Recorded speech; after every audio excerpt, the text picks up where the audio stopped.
Hi, I'm Dr. Johnny. Thanks for joining me today. We're talking about Botox or neuromodulators for the edge of the mouth. Downturned mouth bothers everyone from the young to the old. It's complex. It's hypertrophy of some fat. It's sagging.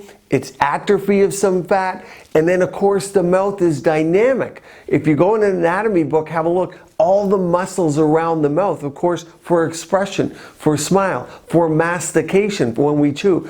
So it's a very complex area. It's not a simple thing. A lot of people think, just lift here, then I'm happy. We do neuromodulator, we dissolve it with things like Kybella, we do PDO threads to lift it, people do non-surgical facelifts with high frequency ultrasound or radio frequency, and people get confused, they get frustrated. Let me go through today, I'll show you injections of neuromodulator at the edge of the mouth, set your expectations of what should you get out of that, what results should you be looking for. And a lot of people who are going to watch this might have a dramatic downturn of the mouth. That needs multifactorial treatment, classic combinations like plasma sculpt, non-surgical facelift, injectable radiofrequency along with the neuromodulator. But let's watch the neuromodulator. Let's watch the Botox today. You decide for yourself. And at the end of the video, let us know, what do you like? What have you done before? What's worked and what was not working? What was a disaster for you? A lot of people spend a lot of money, feel like they don't get what they spent. In other words, it's not worthwhile to do it. Didn't make enough of a difference. Let's go there today. Raji's Quickie, 3 seconds, we're getting started.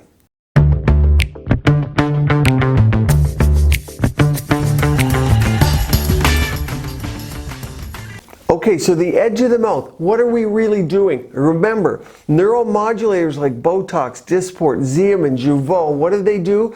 We mix them with water, they come as a powder. We all use different dilutions typically, most are off-label. Depending on how pointed we need it to be, we put a different amount of water in there.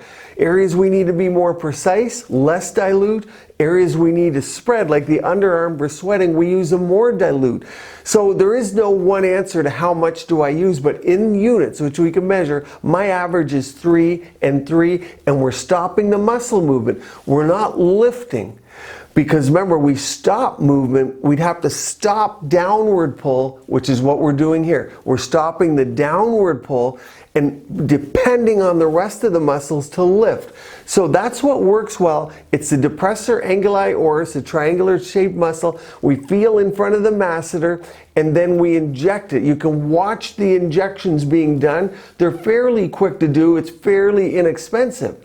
Here's the kicker. A lot of people that come in and want it done, if they have it done before, they like the results, they'll keep doing it. And remember, old school 20 years ago, we did it down here by the base of the masseter, okay? But that's where the muscle is the least strong, but there's the least side effects, and that's why we did it.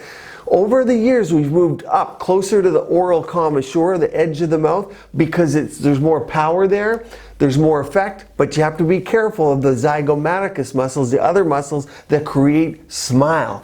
If you hit them, if it spreads to them, might not be a fault of the injector, it can just happen.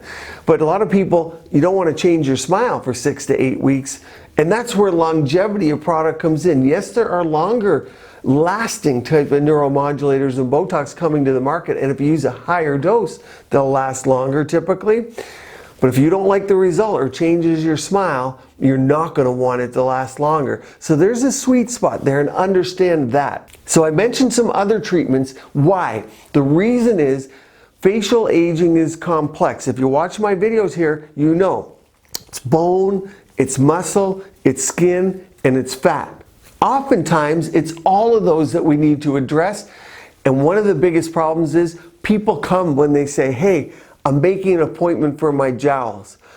We're not in a society where people talk to us and say, I notice you're getting a little jowl here. Have you thought about going to your doctor? But if someone gets a brown spot or something that looks cancerous, your friends will say, hey, you got something new there. You should go get it checked out. I went to my physician and they took it off and they said it was benign. We see ourselves every day, and these changes occur very gradually. So the key here is start early. The earlier you start, If there's something that doesn't need to be treated, you should have a practitioner that says, go home, you're fine. That's the key. But if you wait till there's a jowl, now you need several things. It's not probably ever going to look perfect, but adding PDO threads, dissolving some fat with things like Kybella, using Botox-like products to stop the downward movement. I love Plasma Sculpt for the lower face, biostimulators, and uses your own body's power to plump a little bit, to rejuvenate the skin, and to thicken the dermis. And that's what we're trying to do. Subscribe here, join, and let us know how you like the video by clicking like. Very important for the metrics of our channel. Join me here to keep your skin and body beautiful, healthy, and vibrant.